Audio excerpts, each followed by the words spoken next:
back. With me is Sarah, and this is a slightly different session. This is our first creative workshop in this year's conference. So you'll have noticed in the event chat and now in the chat right here in this session that there is a link to a Miro board. Now, the Miro board is optional for attending the session. However, the more you engage, the more you get out of training. We all know that. We've probably all said that a lot of times, right? Like with all Miro stuff, though, you do not need an account. You can just click on the link and go to the board, but there's loads of exciting stuff on there, so I'd highly recommend it. But I'm not going to take up any more of the valuable time in this session. I'll get out of the way. Sarah, the stage is yours. Thank you. And hello, everybody. I already see a whole bunch of people joining me in the Miro board. And as you can see, everybody's cursor is there joining me.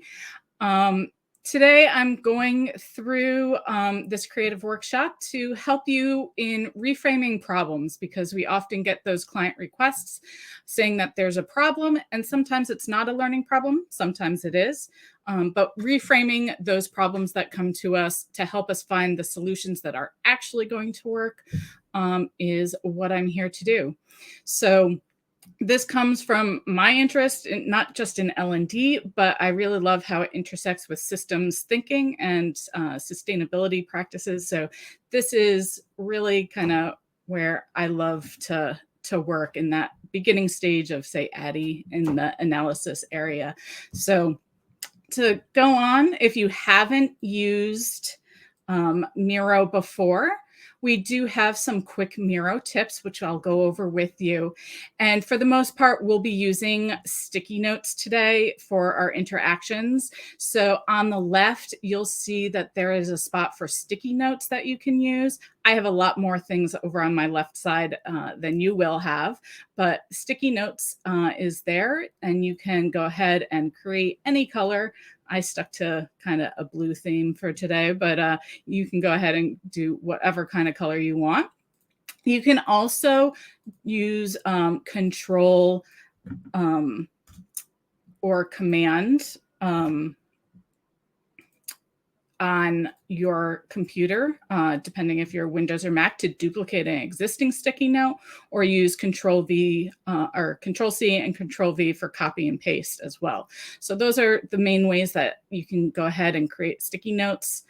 You can also go ahead and add images or icons and emojis if that gets your point across better than what a sticky note's going to do. And throughout, in terms of navigation, you can follow the arrows that kind of lead through this. You can use spacebar and your left mouse button to move the board around.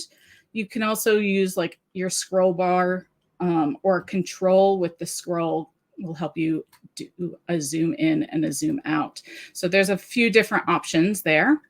You can also follow me as a presenter if you get lost and you don't know where I am at. In the upper right, you'll be able to see me as the board owner and presenter, and you can click on that. And I can also bring you to me if I need to do so. Also, in a few spots, there are some navigation arrows that will link to other parts on the board. So if you click on this one, you can find out more about Miro interactions elsewhere on this board, and then move back to this quick Miro tips area to move on. So there's lots of navigation options. You shouldn't get stuck, but if you do, just reach out and we'll try to help, or you can check the board out later on as well. So here's some practice area. So go ahead and practice. Add in like those top L&D skills that you love and you think everybody should have, or your key environmental issues. Like I said, I'm into sustainability, and your favorite hobbies. So just go ahead and double click on a sticky note, and you can go ahead and type in those skills, environmental issues, or favorite hobbies.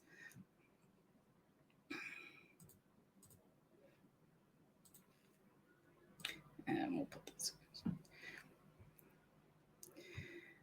So patience for a top L&D skill, empathy, listening to SMEs. I see another listening as well. Adaptability.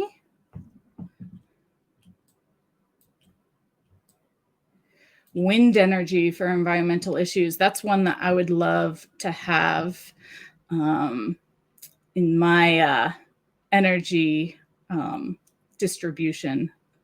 Swing dancing, excellent. Sketching, roller skating, postcard collecting. I have a stack of postcards from like all over the United States and beyond. Not purposely collecting those, but that's awesome. Cooking, agile, stakeholder conversation, define and maintain scope. Nice, excellent. So I definitely am seeing that people are getting used to all these sticky notes and using them. So that's great. I'm going to move on and start getting into this talk about problems. I mean, what we're dealing with when we're reframing problems and to find solution is we need to know what's wrong at first with most problem statements.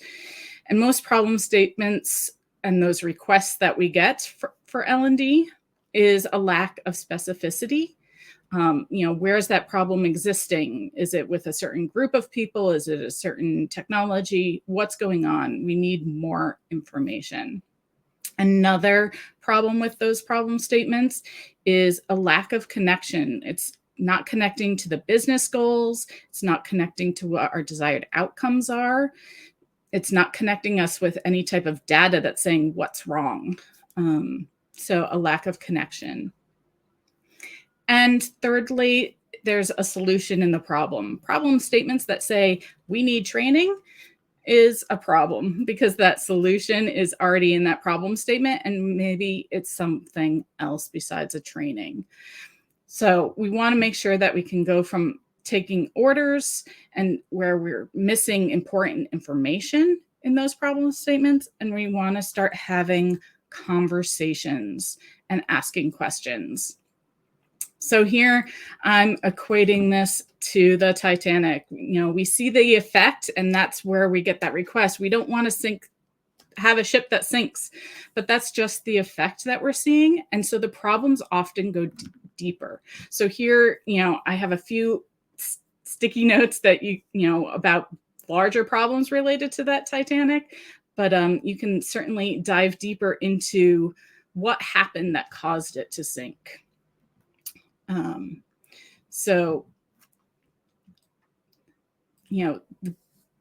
Obviously the Titanic sinking was a big problem, but that was just the effect that we saw. So go ahead and try to think of some quick things that might have caused the Titanic to sink. And I see a lot of people going around. Anyone? Okay, Patrice, classism, right? That certainly played a role in what was going on. Nice.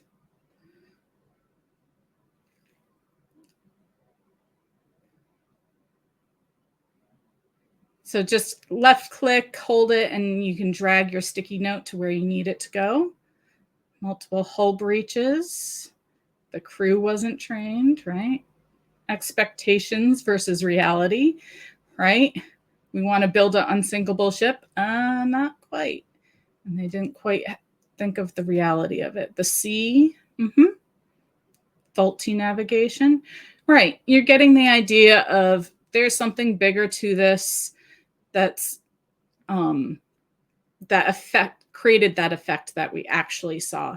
And so that's what we're going to be kind of doing today, is really diving deep into these problems. And why I like the Titanic example is because when it comes to our learning and development, or let me rephrase that, when it comes to systems thinking and the analysis and diving deeper, there's an iceberg model, which is aptly named because the iceberg is kind of what happened to the Titanic, but we only saw that tip of the iceberg, the problem, the effect. And really, it's a much bigger problem that has many layers deeper.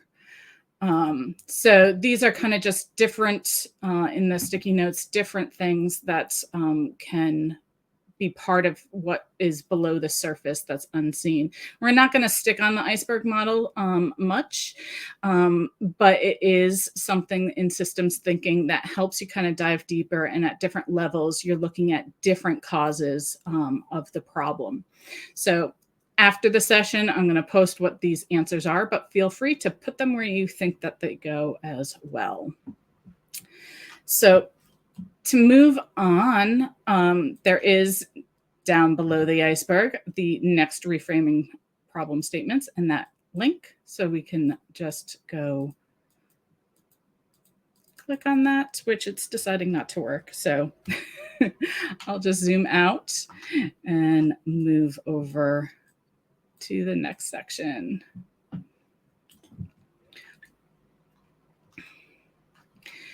Okay.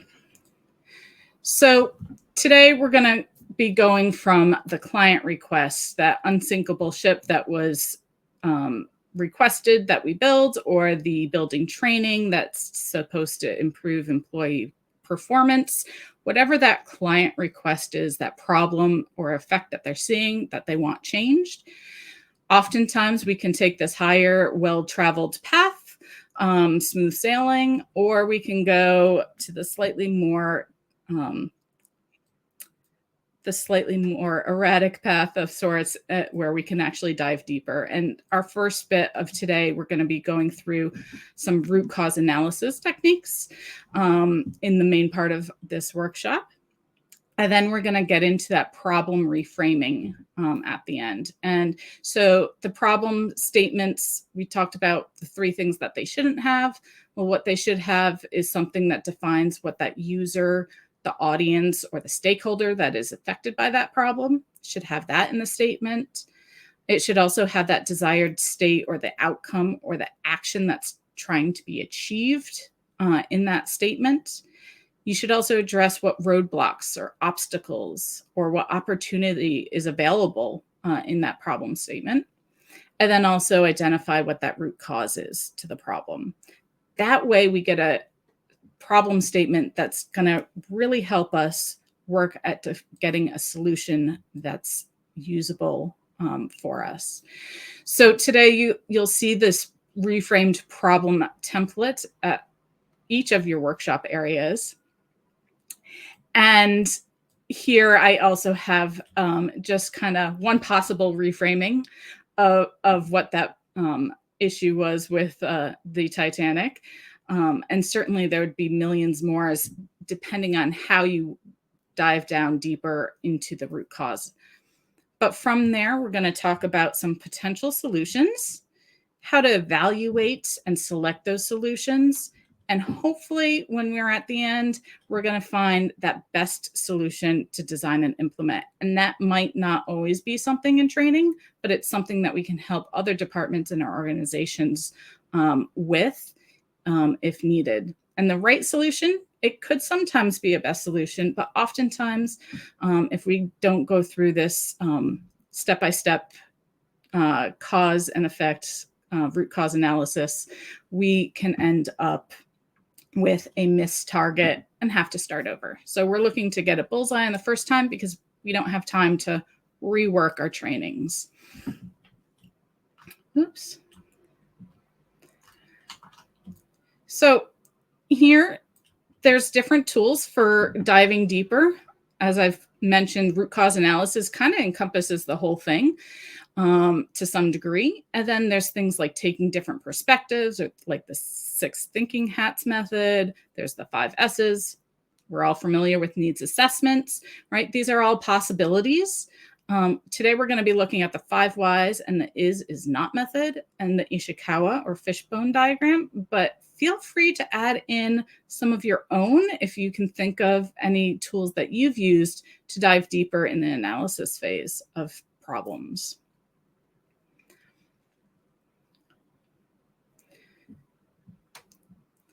Not sure how many people have gone into more than a needs analysis, but add car, okay.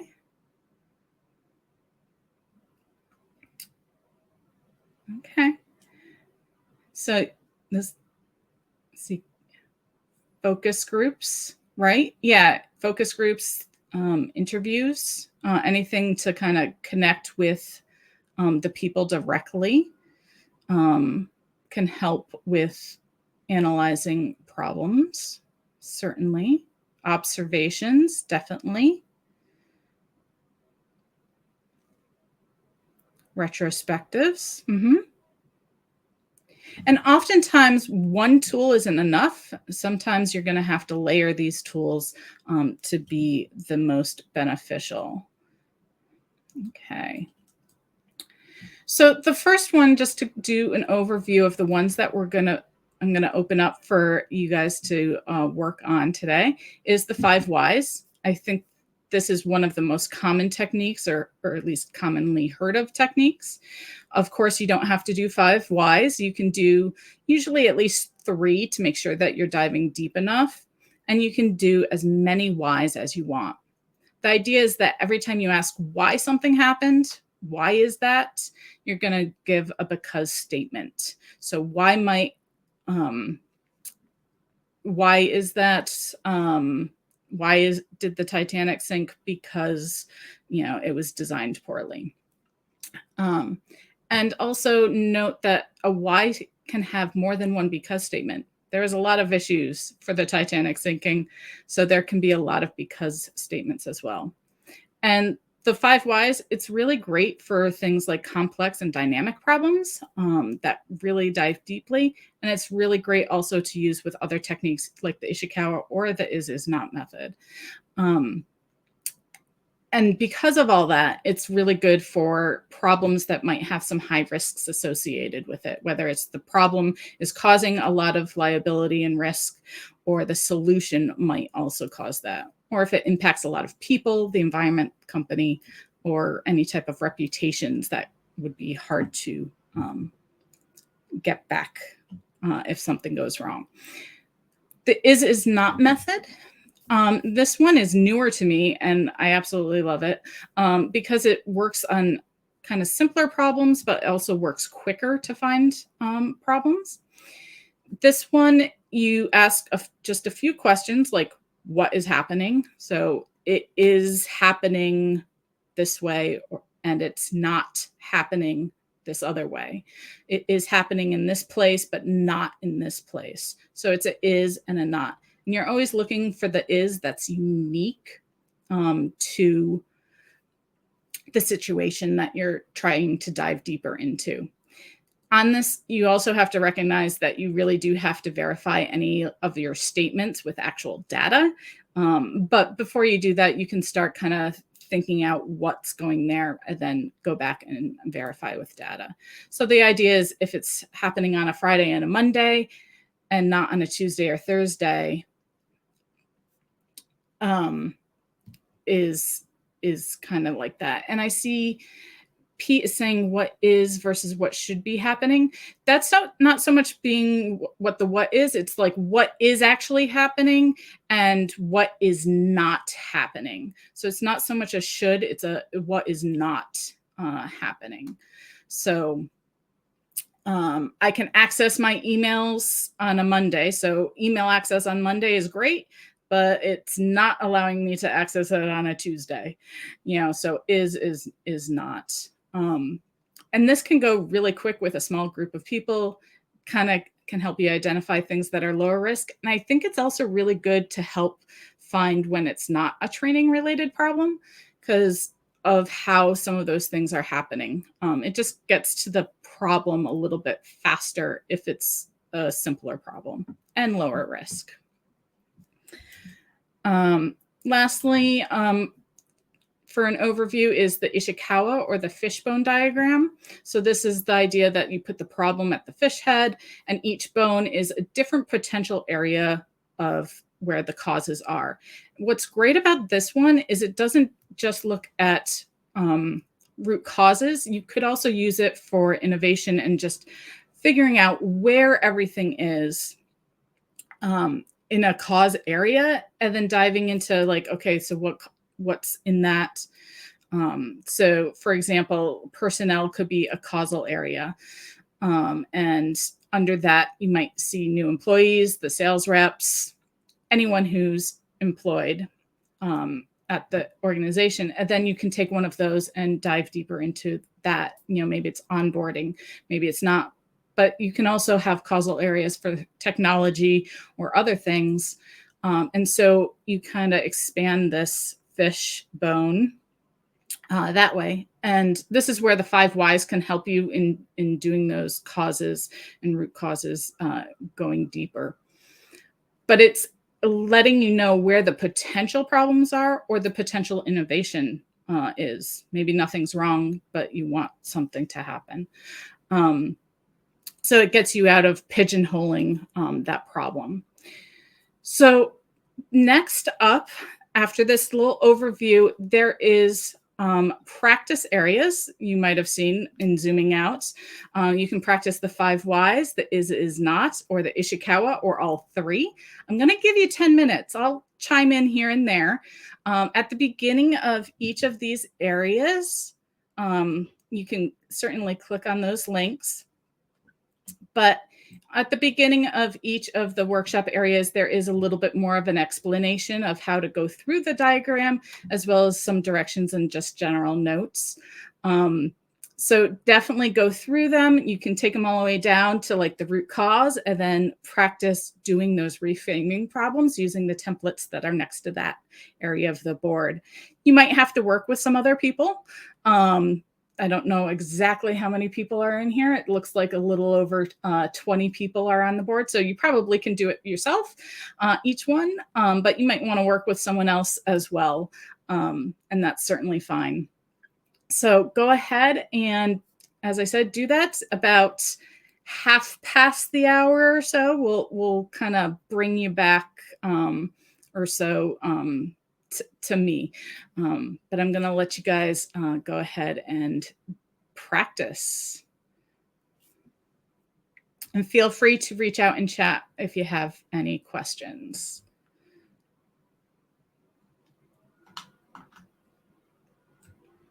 Oops.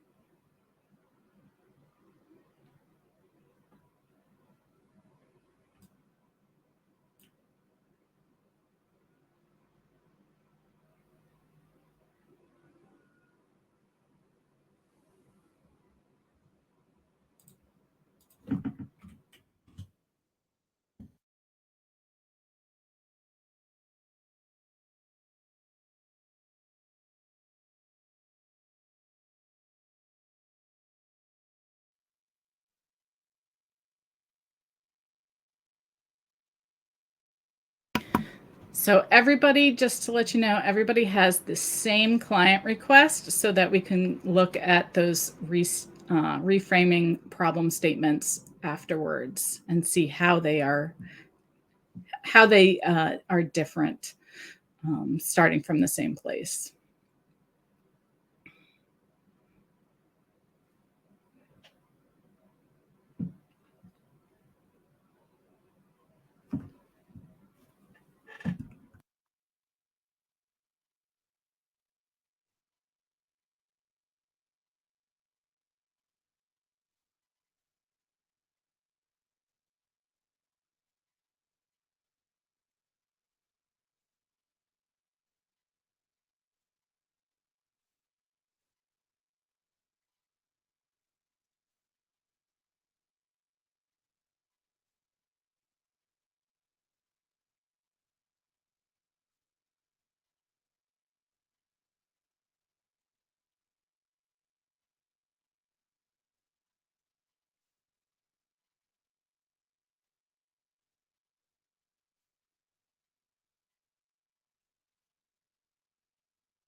Okay, Kara, that's fine. I know there's a lot going on.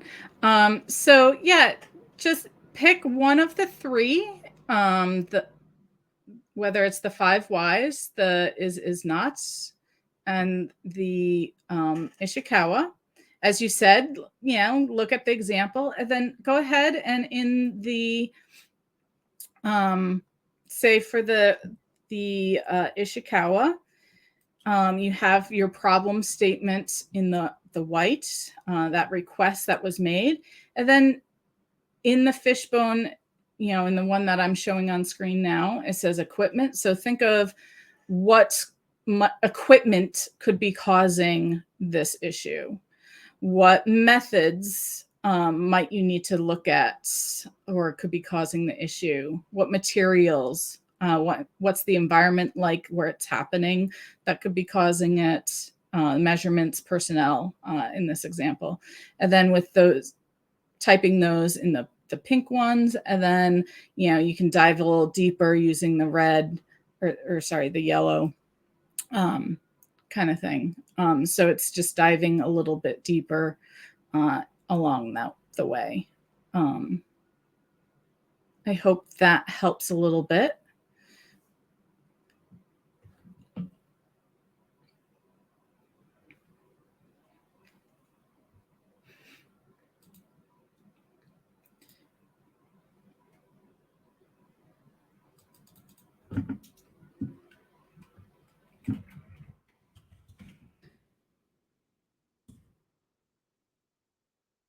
You're welcome, Kara.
Okay. I see someone on the five whys asking, do the questions always need to be why, or can it be who or what also? The idea is with the five whys is that you do ask a why question and that you always follow up with a because. And you can also go back in the reverse. So you get to that root cause and you can be like, okay, so this happened, therefore this is going to happen, therefore this is going to happen. And you can ideally go back up to that request using therefore statements from the root cause. So they really should have because, and it's just, mental exercise to kind of frame it that way when you're doing it. So, if you want to say a who, see how you can reframe it to a why. Why is someone doing this instead of who is doing this? But if you're mixing it with it is not, you might have that who question, and then you can start with that who question and then move into the five whys to dig deeper.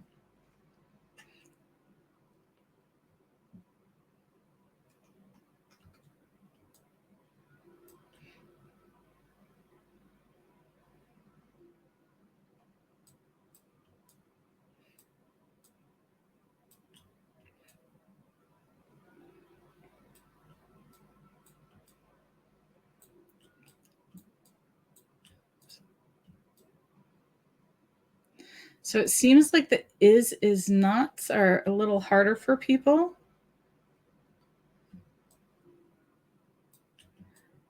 No one's tackling those. Oh, here we do. Okay.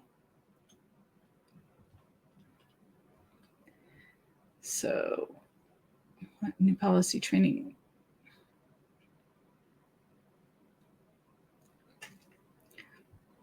Right. So with the is not, I see that it's the new training needs implementation, ensure implementation, but the existing policy is not being affected. It's happening when the policy is sent via email, but not discussed in meetings during other times. Yeah, those are great. Like is nots.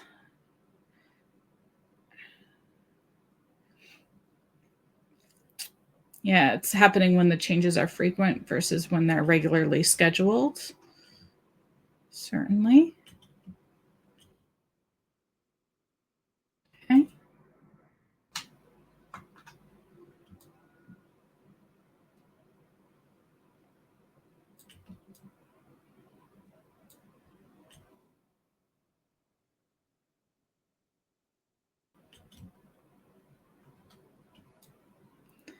No one's trying out the Ishikawa diagrams. Oops.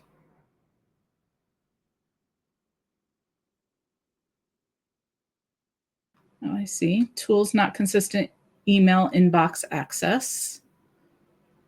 Yeah, that would certainly be one of a potential cause for the issue being seen there.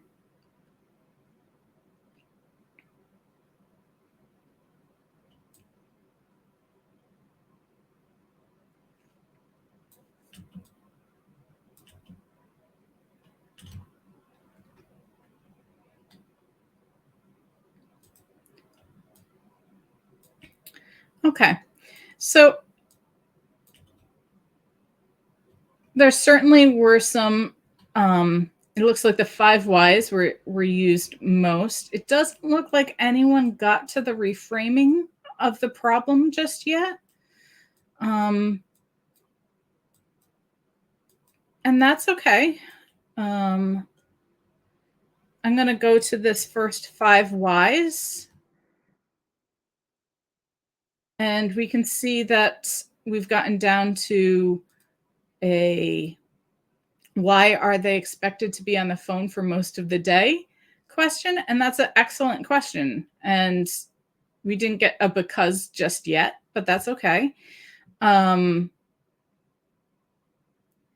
that certainly goes to, well, is it a training problem if they're expected to be on the phone all day?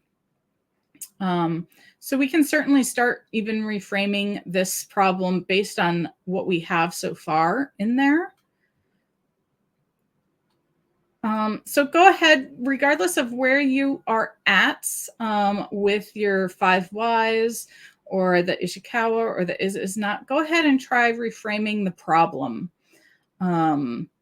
so that you're kind of redefining it with the information that you've already sought out and kind of extracted through those methods.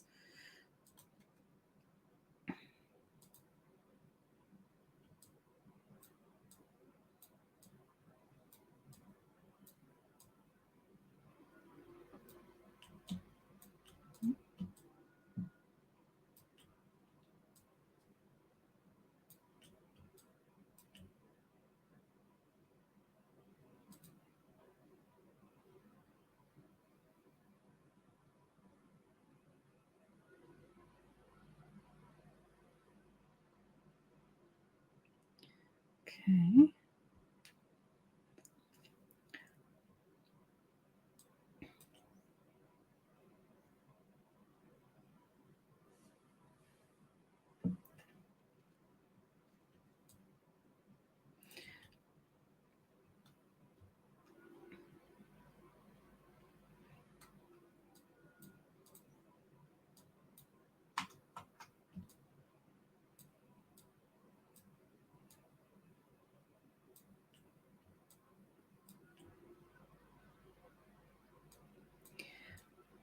Okay, I'm going to have you, if you have a reframed problem, go ahead and copy it and bring it down to the new problem and solutions area, which is right here. You can copy it and then bring it down and paste it in if you can. Because we're gonna start taking a look at what some of these reframed problems looks like. Excellent. Thank you, Elizabeth.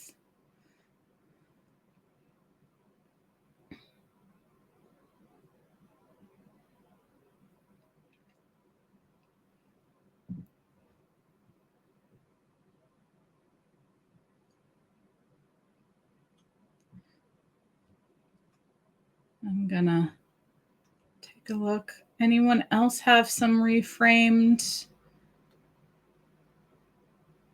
problems?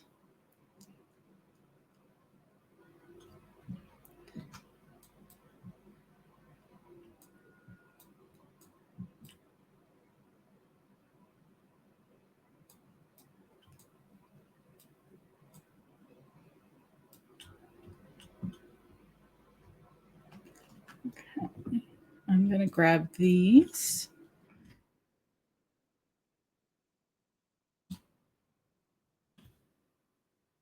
I saw, and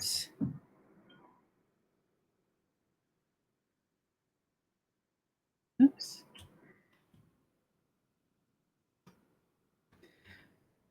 Okay, so let's come back to this.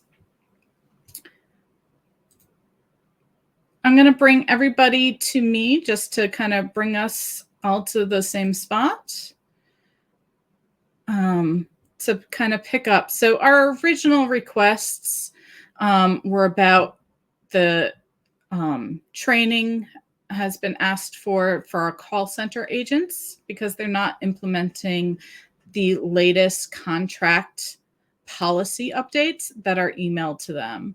And so we have, looks like I duplicated that one, but we have a few. So team members need allotted time to review trainings and emails. So that was a root cause. So we can reframe that in such a way that says, using our template. But certainly that is one of those root causes. We also have training is call center agent is trying to provide correct information regarding policy, but the policies change frequently and are hard to keep track of due to the management's decision to constantly change policies. Right. So, I mean, from that, we are seeing that maybe it's not a training issue, that there's a management issue that needs to just alter so that the frequency isn't happening as often. So there's different ways to go about that. Solutions. I see you started doing solutions with that one. So that was a good start. And I understand some people had difficulties going through those. This board will be open more to come back and visit it as well. So we'll go ahead and move forward. So once we have these reframed problems, we can go into that ideation kind of phase of thinking, what are the possible solutions for this? So there's tons of techniques, of course, for ideation, brainstorming being like the one that most people are going to kind of think of off the top of their heads, I think. But there's tons of others. So if you have a favorite ideation tool or technique, feel free to add it and share it. One thing that is common, though, to any type of ideation technique is the shape of ideation, which I think is a pretty interesting concept.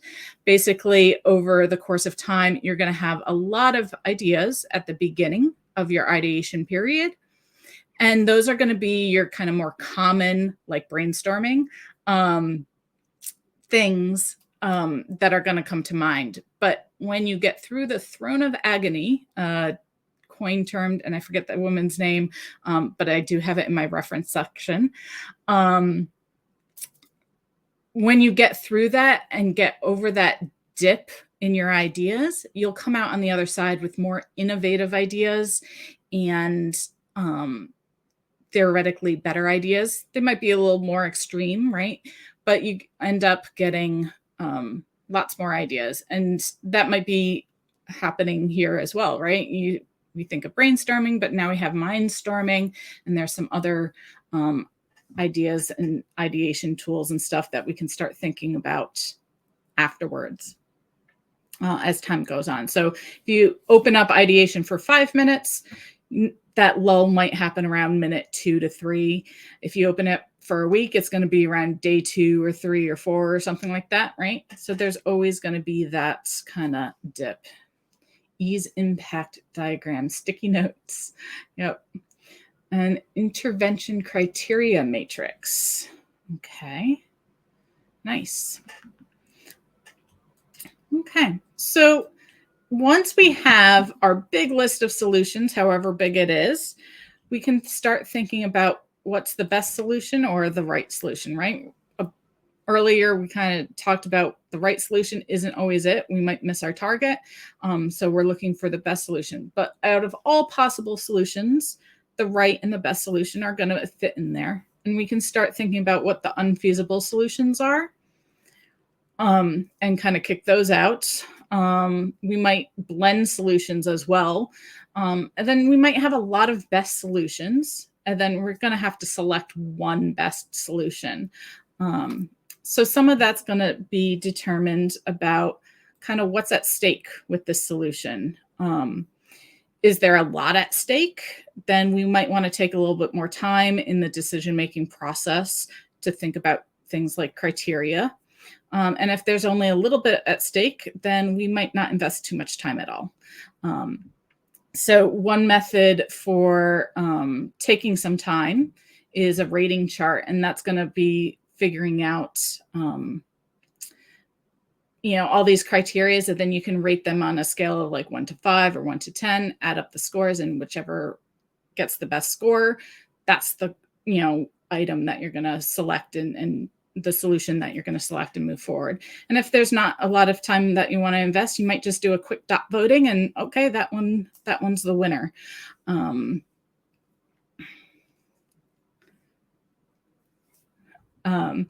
So there, of course, is lots of different methods. So again, I left some space for people to throw out what decision-making strategies, methods that they like. I know Miro boards have dot voting in a couple different places. If you ever use Miro as where you're going to generate those ideas, you can do the voting right in Miro. I'm on a Miro kick lately. That's why I'm presenting here in Miro. But lastly, for finding that best solution, if you have a number of solutions, 2 or 3 that kind of equal the amount when you're doing your selection process, they have the same number of dot votes, or they get the same score in the ratings. Flip a coin, right? At that point, it doesn't matter which one you select. So flip a coin. If you realize you like one outcome better than the other, go with that and ignore the coin. If you don't care, then go with what the coin says. And if you could also go with like, what's the simplest solution? If the budget's cheaper or something along those lines, you can certainly go with what's cheaper or uses less resources or doesn't give you a headache to make that solution. Go with that one. And then the other thing is you can let your team decide, or maybe the client decide, and just give these are the 2 choices. You decide, make the decision in 24 hours, and we're going to go with it. So yeah, so those would be my tips there. And to move on, I'm going to kind of bring you all, as we wrap up the session, to bring you all here to the reflections area. So I know we covered a lot in the session, kind of doing a quick run through of the process of reframing and choosing that solution to really see whether or not we actually want to build a training or do something training related.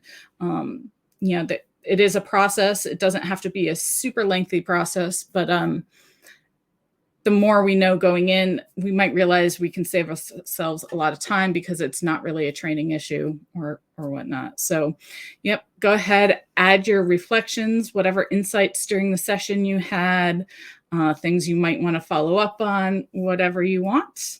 I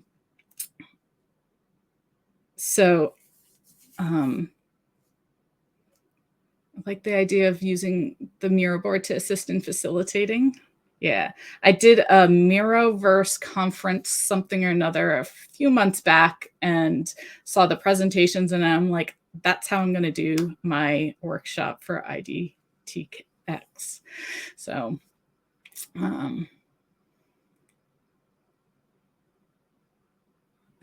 where do I find jobs where this is all I do?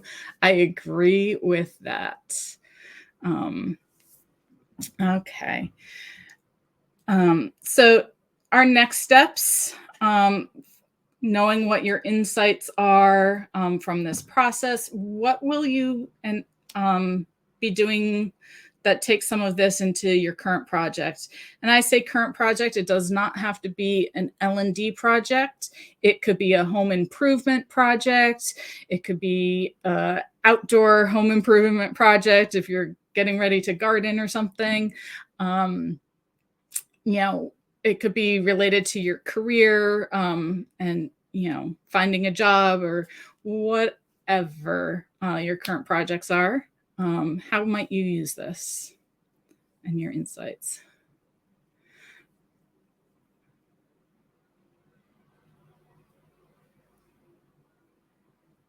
Mm-hmm. Yeah. Yeah. Virtual instructional led design. Mm-hmm.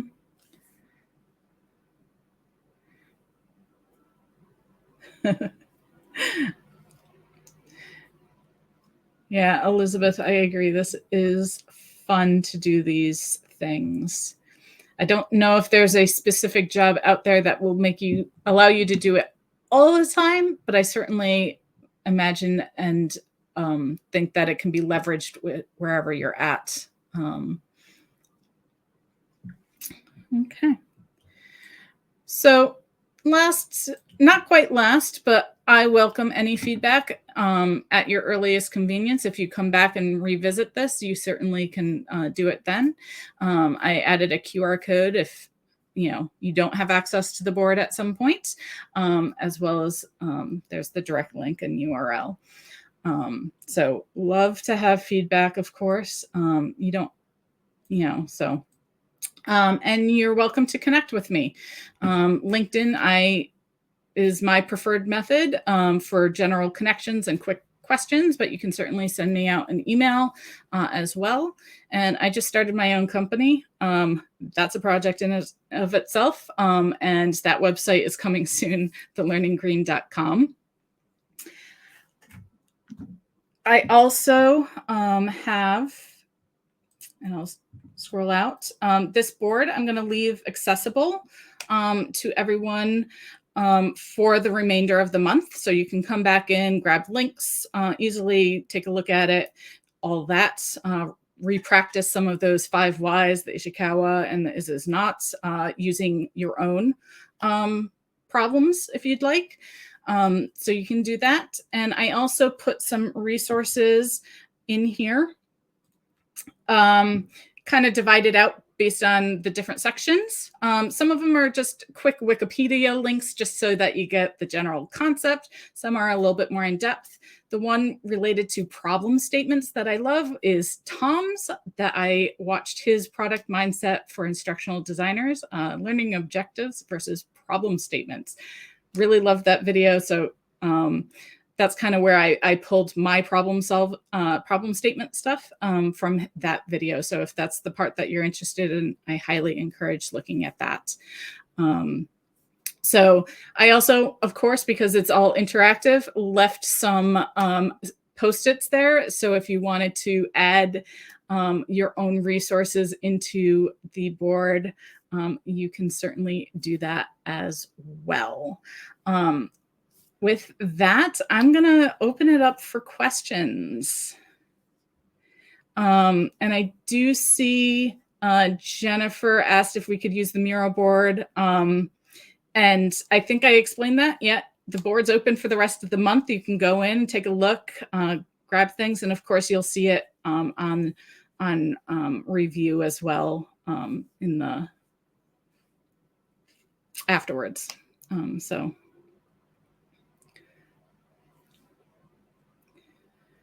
So any other questions? I'm gonna go up and take a look at these reflections and next steps. Flip a coin. Yeah, I like the flip a coin method too. So often we get bogged down in decision making and there's really no difference in the outcome. So it's kind of like, do whatever.